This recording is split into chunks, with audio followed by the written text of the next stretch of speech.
에피성가의 귀한 찬양 감사드립니다. 우리 하나님이 영광 받으시고 또 우리에게도 큰 은혜가 되는 또 함께 고백할 수 있는 귀한 찬양 감사드립니다. 오늘 일부 예배 잘 오셨습니다. 주님의 은혜가 그리고 우리의 손을 꼭 잡아주시는 주님의 인도하심이 이 예배 가운데 또 우리 예배드리는 모든 우리 성도님들의 인생 가운데 임하기를 소망합니다. 자, 우리 함께 기도하겠습니다. 하나님 아버지, 우리의 손을 잡아주시는 우리 주님 손, 주님의 인도하심을 받아 오늘도 이 예배의 자리에 나오게 하심을 감사드립니다. 힘겨운 인생, 또 폭풍 우 가득한 고난 속에서 오늘도 예배의 자리를 기억하고 또 생각나게 하시고 참여하고 싶은 마음을 부어주시고 주님 손 꼭 붙드는 마음으로 이 자리에 앉게 하시니 감사를 드립니다. 주님, 우리의 손 참 약합니다. 그리고 피곤한 우리들의 손입니다. 이 시간 예배드리는 가운데 주님이 우리의 손을 꼭 잡아 주옵소서. 영원히 우리의 삶의 길을 인도하시는 주님 손 붙잡고 걸어가는 우리 모두가 되게 하옵소서. 감사하며 우리 구주 예수님의 이름으로 기도드립니다. 아멘. 마태복음 25장에 나오는 유명한 달란트 비유를 우리는 기억합니다. 어느 주인이 타국으로 멀리 떠나면서 자기 종들에게 각각 어떤 종에게는 5달란트를 줬습니다. 그리고 어떤 종에게는 2달란트를 맡겼고요. 또 어떤 종에게는 1달란트를 주고 떠납니다. 그 중에 이 1달란트를 받은 종이 땅을 파요. 그리고 그 주인의 돈을 땅 속에 감추어 둡니다. 1달란트, 여러분 1달란트가 얼마일까요?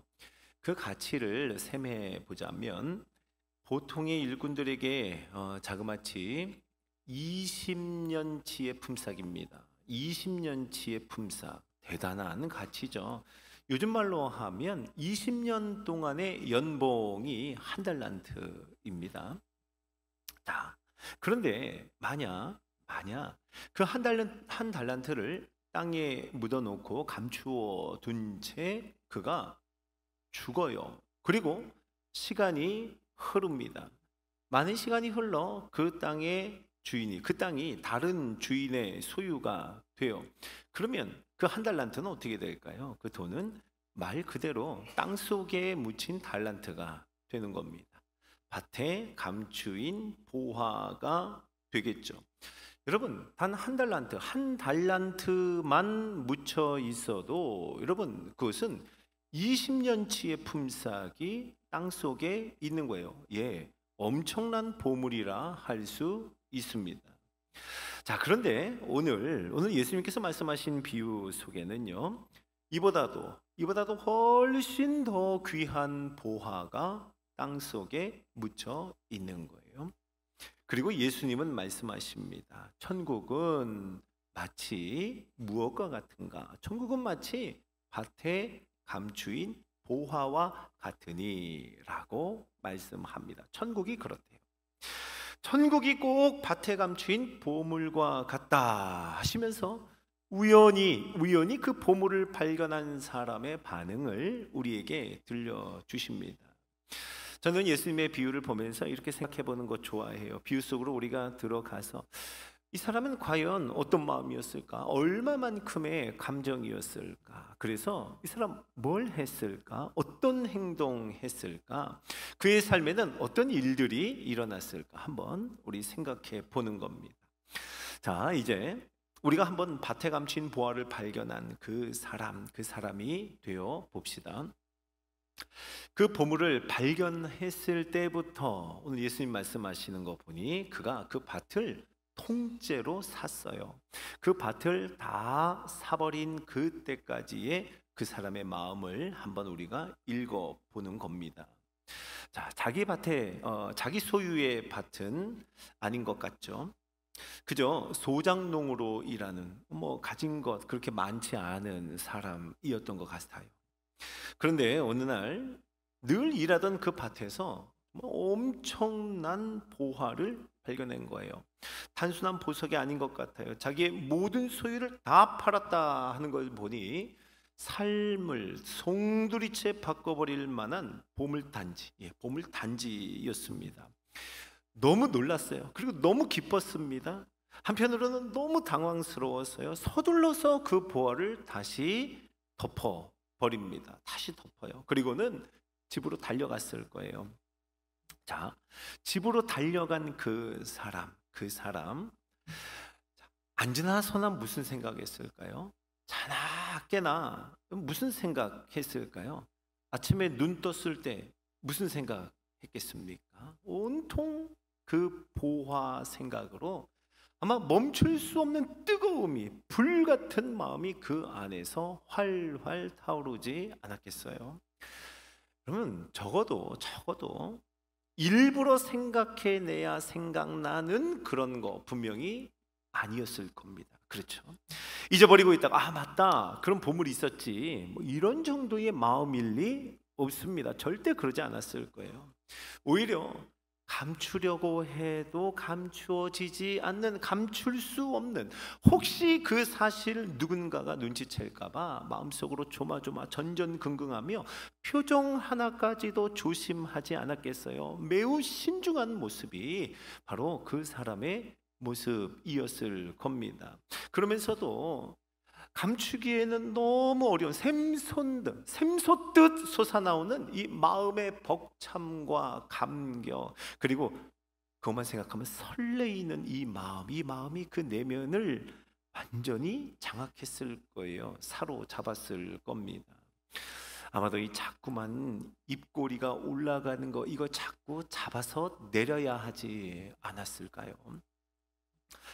세상에 그 어떤 것도 그것만 얻을 수 있다면, 그 보화만 얻을 수 있다면 무엇이라도 다 내어줄 수 있는 보화. 자, 그런데 예수님이 말씀하시는 거예요. 바로 천국이 그 보화와 같다는 겁니다. 마치 천국이 그 보화와 같다. 사랑하는 성도 여러분, 천국이, 하나님의 나라가, 우리를 살려주신 구원, 우리에게 생명 주신, 하나님이 우리를 자녀 삼아 주신 것, 우리가 예수님께 속한 것, 바로 이것이 이 보물과 같다는 거예요. 감출 수 없는 기쁨이고 떨리는 가슴으로 멈추지 않는 설레임, 그리고 흥분이라는 겁니다. 천국이 이와 같다는 거예요. 우리에게 주신 구원이 이와 같다는 겁니다. 여러분, 이 사람은요 어느 때보다도 신중했을 겁니다. 아마도 당장에는 아내한테조차도 얘기하지 못했을 수 있습니다. 그 밭의 주인에게 더더욱 그랬겠죠. 어쩌면 이 사람 이상한 사람으로 여겨졌을지도 모릅니다. 왜요? 갑자기 가진 전부를 다 팔아서 그 밭을 사겠다고 이리저리 뛰어다닐 때 먼저는 그 아내가, 가까운 사람들이 말렸겠죠. 미친 거 아니야, 왜 그래? 라고요. 주인이 그렇게 팔지 않겠다 하는데도 아마 웃돈을 얹어서까지라도 이해할 수 없는 그런 값을 치르고 그 밭을 샀을 겁니다. 그러면서도 그에게는요, 시세보다 비싸다 해서 아까운 마음이 있는 게 아니라 오히려 그 마음속엔 기쁨이 넘치고 또 넘쳤을 거예요. 여러분, 그 보화요, 생각만 하면 이건 절대로 갈등할 문제가 아닙니다. 할까 말까, 살까 말까 아니에요. 이거는 선택할 문제로 여길 만한 것이 아니었다는 거예요. 오히려 잠시라도 내가 정신줄 놓을까 해서 함부로 술 마시지도 않았을 거예요. 함부로 몸 쓰지도 않았을 겁니다. 잠시라도 무언가와 바꾸거나 생각으로라도 내어주는 일이 없었을 거예요. 조심하고 신중했을 거라는 겁니다. 자, 사랑하는 성도 여러분, 바로 그 보화가 우리가 이미 소유한 천국이고 우리에게 허락하신 구원인 줄로 믿으시기 바랍니다. 그러니까 여러분, 우리들의 마음은 천국에 대한 생각으로 온통 사로잡혀 있어야 예수님 말씀으로 보면 그게 맞다는 겁니다. 그게 정상이라는 거예요. 도저히 견딜 수 없는 구원의 감격으로 가득해야 이게 맞는 이야기입니다. 아무리 감추려 해도 감출 수 없는 기쁨과 소망, 마르지 않는 눈물로 주께 기도하고 노래하고 예배하면서도 설레이는 마음으로 가득한 것, 이것이 마땅한 천국을 소유한 자의 마땅한 반응이고 그 모습이라는 겁니다. 밭에 감춘 보화를 발견한 그 사람처럼, 예수님의 비유 속에 이 사람처럼 기쁨으로 충만한 모습 말입니다. 예수님은요 계속 이어서 또 말씀하십니다. 또 천국은 마치라고 하며, 천국은 마치 좋은 진주를 구하는 장사와 같으니 라고 합니다. 좋은 진주를 구하는 장사. 자, 천국은 마치 진주 장사와 같다. 여러분, 그 진주 장사, 진주를 사고 파는 사람이에요. 얼마나 가지고 있는 진주가 많았겠어요. 예, 뭐 진주만 있었겠어요. 진주 장사라고는 하지만 여러 보석들을 다 취급하고 또 그것을 다루는 사람이었을 겁니다. 자, 그런데요, 이 진주 장사가 극히 값진 진주 하나를 발견합니다. 하나를 발견해요. 그리고 그동안 찾아 얻었던 모든 진주들과 모든 보물들, 내 소유라 하는 그것을 전부 다 팔아버립니다. 뭘 위해서요? 가장 귀한 진주 하나를 얻기 위해서요. 그리고 예수님 말씀하세요. 천국은 마치 이와 같다라고요. 여러분, 천국이 이 정도라는 겁니다. 여러분, 이 진주 장사를 한번 생각해 보세요. 이 사람은 모든 값진 보물들, 지금까지 모았던, 그래도 꽤나 괜찮았던 다른 사람들이 와 할 만한 이 진주와 보석들을 다 잃어버린 사람이에요? 아니면 극히 값진 진주 하나를 얻은 사람인가요? 잃은 사람이에요? 얻은 사람이에요? 얻은 사람이라는 거예요. 얻은 사람. 그런데요, 가만히 생각해 보면 이 모든 것을 다 팔고 나서 기꺼이 잃어버린 거죠. 그렇죠? 기꺼이 잃고 나서 드디어 얻게 된 그 진주 하나, 그럼 과연 그것을 되팔았을까요? 이제 그에게 있는 것은 이 진주 하나뿐입니다. 모든 것을 다 팔았어요. 자, 신학자 R.T. 프랜스라고 하는 분이 이렇게 이것에 대해서 썼는데 한번 들어보세요. 한때 상당한 재산가였던 이 장사는 아름답고 가치 있는 것을 얻기 위해 가난하게 되었음이 분명하다. 그 진주를 감탄하고 자랑할 수는 있었으나 다시 팔지 않는 한 그것으로 풍족한 삶을 누리지는 못했을 것이다. 이렇게 씁니다. 참 예리한 관찰인 것 같아요. 자, 여러분, 천국이 마치 이와 같다는 거예요. 여러분, 세계 선교 역사 속에는요, 이 밭에 감추인 이 보화를 얻기 위해서 천국을 향했던 사람들, 그 증인들의 이야기가 들어 있습니다. 선교의 역사 속에요. 값진 진주 하나, 이 하나를 얻기 위해서 천국을 향한 증인들의 이야기가 선교의 역사 속에는 아직도 살아 숨쉬고 있습니다. 존 파이퍼 목사님이 쓰신 열방을 향해 가라라는 책이 있어요. 이 책에 한 선교사님을 소개하는데요, 헨리 마틴이라는 선교사님입니다. 그는요, 그의 나이 16살에 영국의 캠브리지 대학에 입학을 했답니다. 16살에 캠브리지 대학에 입학을 했다. 예, 굉장히 수제죠. 그런데 캠브리지 대학에 들어가서도 수학에서는 최우수 성적을 얻었고, 라틴어 산문 대회라고 하는 이곳에서 최고의 상을 수상하는 등 학문적으로 매우 뛰어난 두각을 나타냈다고 합니다. 학문적으로 매우 업적을 쌓아가는 중에 한때 하나님께 등을 돌리게 되었다 그래요. 그런데 하나님의 은혜가 이를 가만두지 않고 그에게 임한 거예요. 부친이 돌아가시고 등등의 여러 어려움을 겪게 됩니다. 그 속에서 하나님께 등을 돌린 채 품었던 많은 꿈들이 있었어요. 꿈, 계획, 이 모든 것들에 다 환멸을 느끼게 되었다 합니다. 결국 그는 하나님의 은혜를 받아서 무릎을 꿇고 하나님께 순복하게 되었다 해요. 1802년이었습니다. 1802년 그는 학문적인 명성과 모든 안락한, 보장된 안락한 생활을 다 버리고 선교사가 되기로 결심을 합니다. 그때를 이렇게 기록해요. 이 선교사에 대해서 기록한 겁니다. 이때 그는 난생 처음으로 하나님 나라의 가치를 쟀던 것이다 라고요. 하나님 나라의 가치를 쟀다. 이것을 깨달았다는 얘기예요. 마치 밭에 감추인 부활을 발견한 것처럼 이 세상의 그 어떤 것과도 바꿀 수 없는 하나님 나라의 가치를 쟀다. 자, 그리고 선교사로 헌신하여 인도를 향합니다. 그런데 그렇게 인도를 향했던 헨리 마틴 선교사는요, 안타깝게도 머지않아 곧 건강이 나빠지고 병세가 매우 심해져서 31살의 나이로 이 낯선 땅에서 순교를 합니다. 그가 처음 인도를 향했던 배 위에서 그가 느낀 감정을요, 그의 일기 속에다가 담아 넣었는데요. 일기의 한 구절입니다. 하나님의 일들을 깨달으려니 쉬운 일이 아니었다. 지난 2년 동안 나는 더더욱 세상을 향한 욕망에 시달리기도 했다.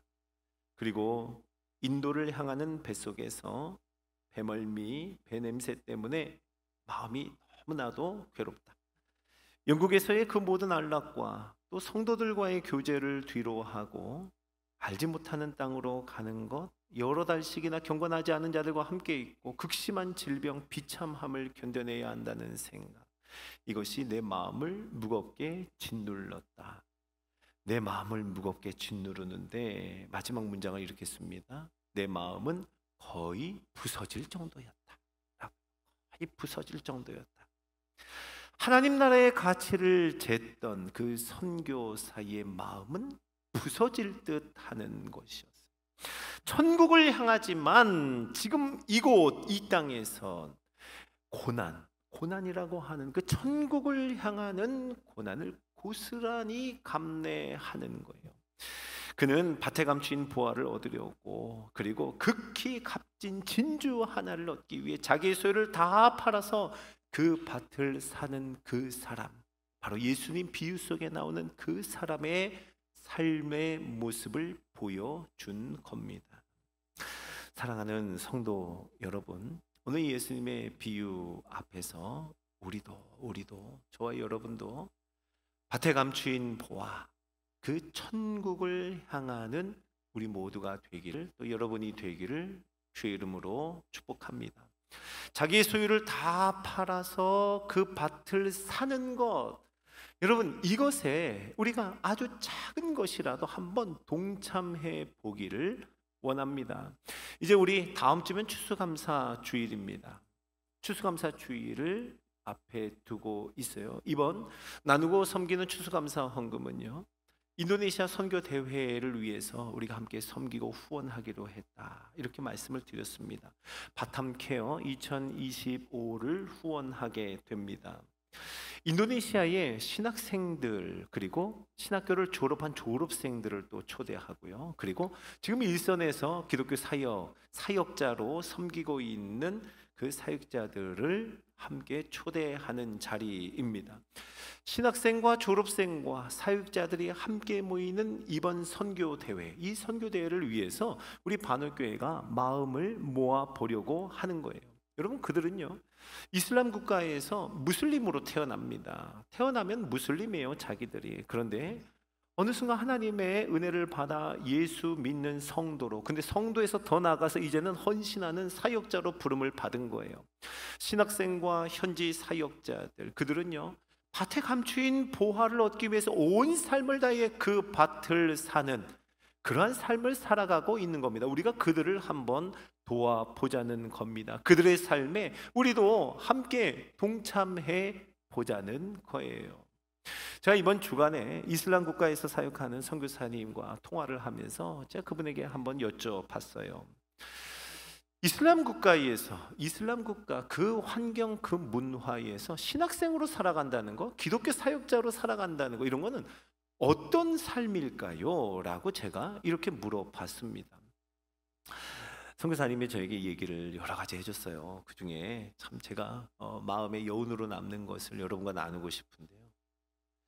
이슬람 국가에서 태어나는 지금 현재의 기독교 사역자 또 신학생이라고 한다면 그들이 태어날 때는 대부분 거의 다 무슬림으로 태어난다는 거예요. 그런데 어느 시점 기독교인이 된다, 내가 기독교인이 되겠습니다 하고 개종한다고 하죠. 그렇게 된다는 거는 그때부터 가족과 친척들의 배척을 받기 시작한다는 거예요.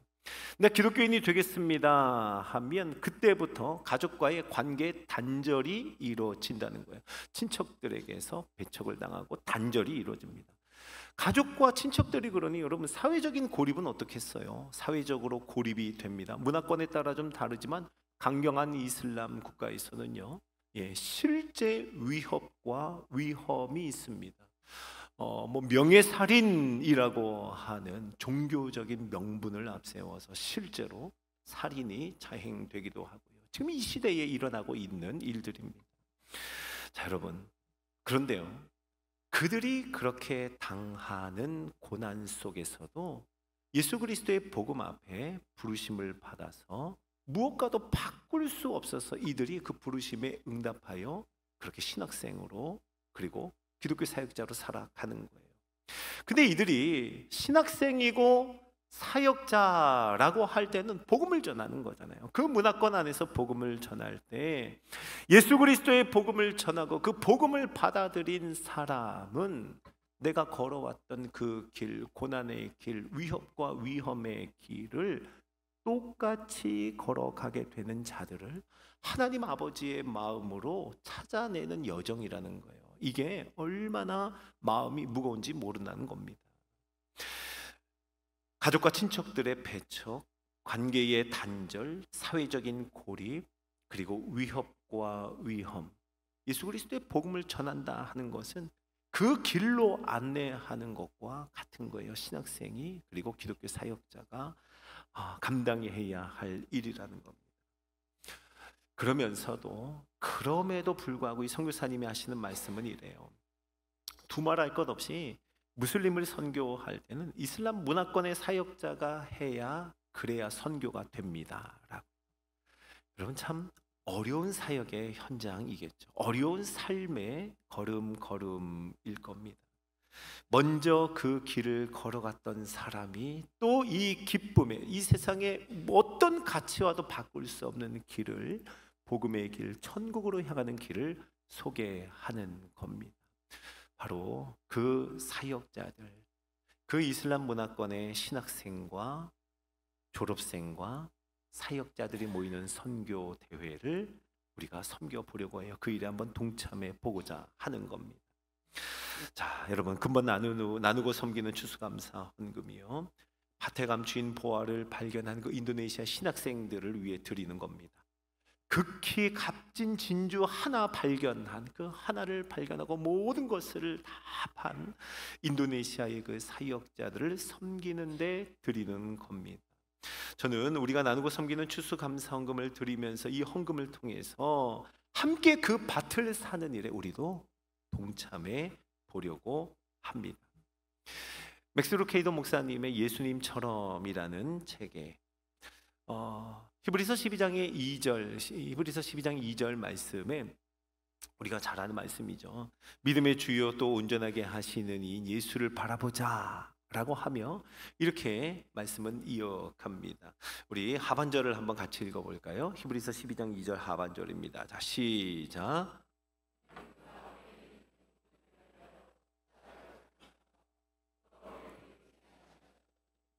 하나님 보좌 우편에 앉으셨느니라. 아멘. 우리 그 예수를 바라보자 하고서는 말씀하세요. 예수님은 그 앞에 있는 기쁨을 위하여 십자가를 참으셨고 부끄러움을 개의치 않으셨다고. 여러분, 예수님의 십자가, 예수님이 당하신 수치와 부끄러움 우리 알잖아요. 예수님 어떻게 십자가를 참으셨을까요? 예수님 어떻게 그 부끄러움을 개의치 않으셨을까요? 히브리서 12장 2절은 말씀합니다. 그 앞에 있는 기쁨을 위하여라고요. 기쁨을 위하여 십자가를 참으셨고 앞에 있는 기쁨을 위하여 부끄러움을 개의치 않으셨다고요. 그리고서는 맥스루케이더 목사님은 이렇게 말합니다. 잊지 마십시오. 천국은 예수님께 낯선 곳이 아닙니다. 예수님은 천국 생활을 먼저 하신 후에 지상 생활을 하신 유일한 분입니다. 당신과 나는 신자로서 먼저 지상 시간을 보낸 뒤 천국에서 살게 될 것이지만 예수님은 정반대였습니다. 그분은 이 땅에 오시기 전부터 천국을 아셨습니다. 그리고 돌아가면 자신을 기다리고 있을 것이 무엇인지 아셨습니다. 하늘에서 무엇이 기다리고 있는지 아셨기에 이 땅의 부끄러움을 견디실 수 있었던 것입니다. 이렇게 썼습니다. 사랑하는 성도 여러분, 그래요. 예수를 바라보자 할 때 예수님께서 그 앞에 있는 천국의 기쁨, 천국을 바라보며 부끄러움과 십자가를 참으시고 개의치 않으셨던 것처럼 우리도 밭에 감춘 보화와 같은 그 천국을 발견한 사람이 모든 것을 다 내어 그 밭을 사는 그 사람의 마음으로 우리도 천국을 향해 달려가는, 천국을 향해 걸어가는 우리 모두가 되기를 주의 이름으로 축복합니다.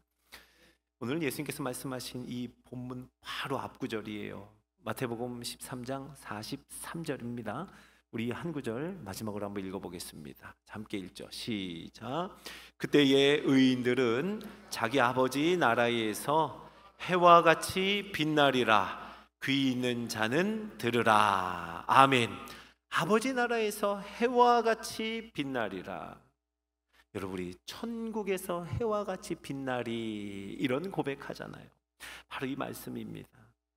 아버지 나라에서, 천국에서 해와 같이 빛나리라. 여러분, 우리는 이번에 나누고 섬기는 추수 감사 헌금을 드리는 이 귀한 일에 동참하는 것, 저는 아버지 나라 그 천국에서 해와 같이 빛나는 아름다운 섬김이고 아름다운 하나님의 역사의 동참인 줄로 믿습니다. 우리 함께 우리 찬양하며 우리의 마음을 드리며 하나님 앞에 나아가죠.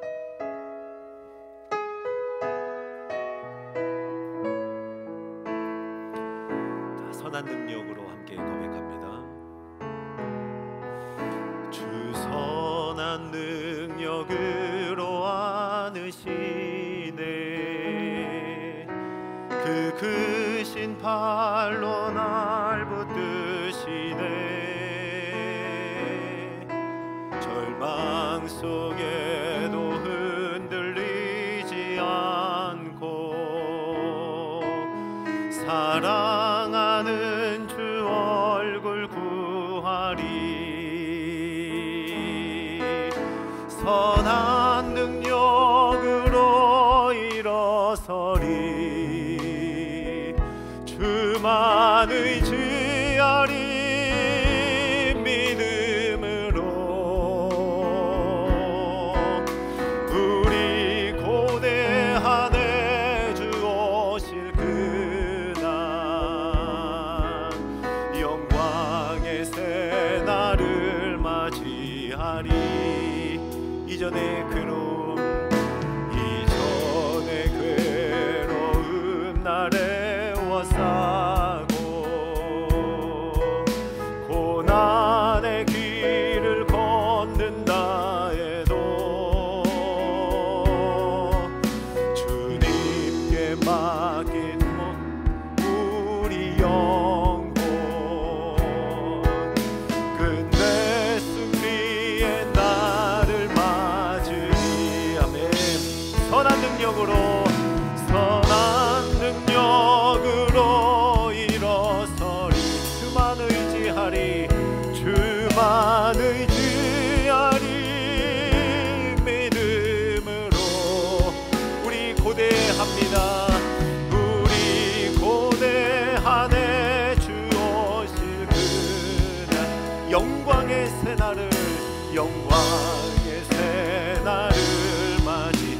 우리 함께 동참하는 마음으로 주님이 임하신 고난에 쓴 잔, 주님이 임하신 고난에 쓴 잔을 우리도 감사하며 받으리.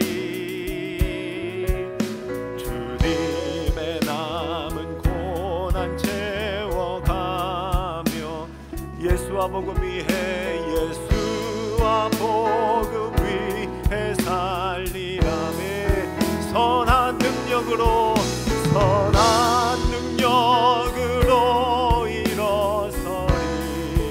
아멘. 주만 의지하리 믿음으로. 우리 고대하네 주 오실 그날, 이 영광의 새날을 맞이. 한번 더 할까요? 선한 능력으로 일어서리. 선한 능력으로 일어서리. 주만 의지합니다. 주만 의지하리 믿음으로.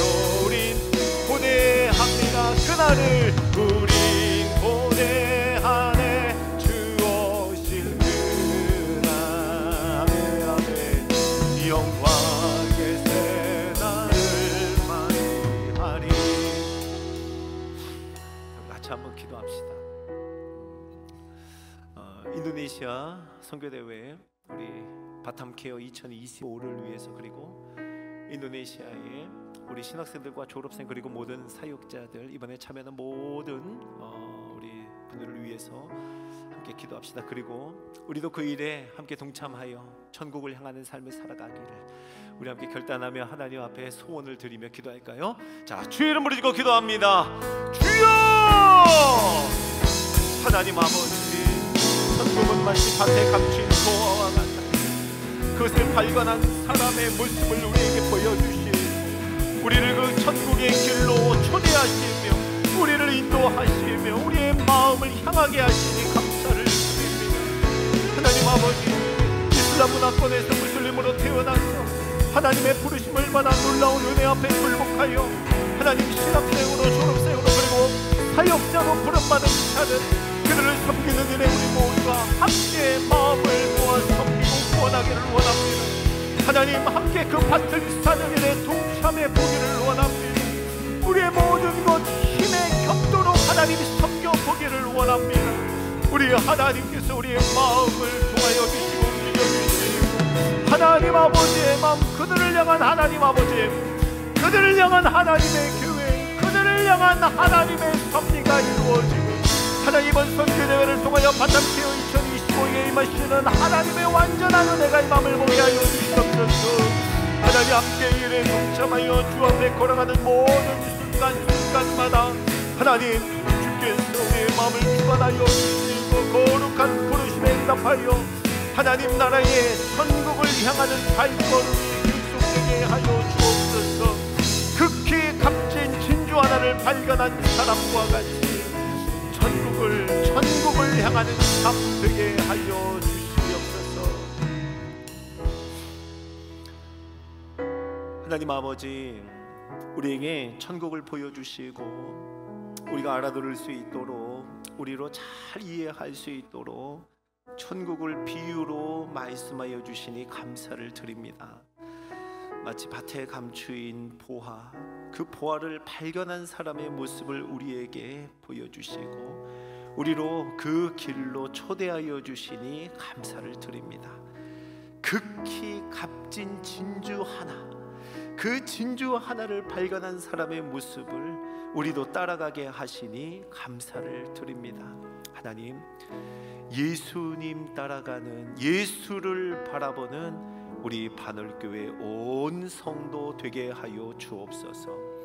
하나님, 그 천국을 향하는 마음으로 이번 인도네시아 선교 대회를 섬기기 원합니다.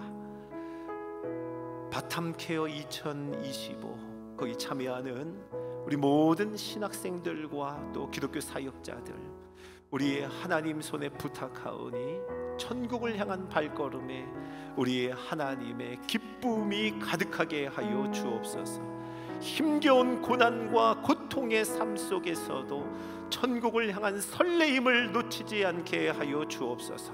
이번 선교대회가 다시 한번 그들로 하여금 일어서게 하며 천국을 향하여 힘있게 달려가게 하는 선교대회가 되게 하여 주시옵소서.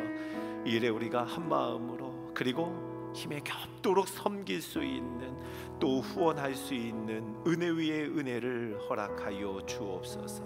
감사하며 우리 구주 예수님의 이름으로 기도드립니다. 아멘.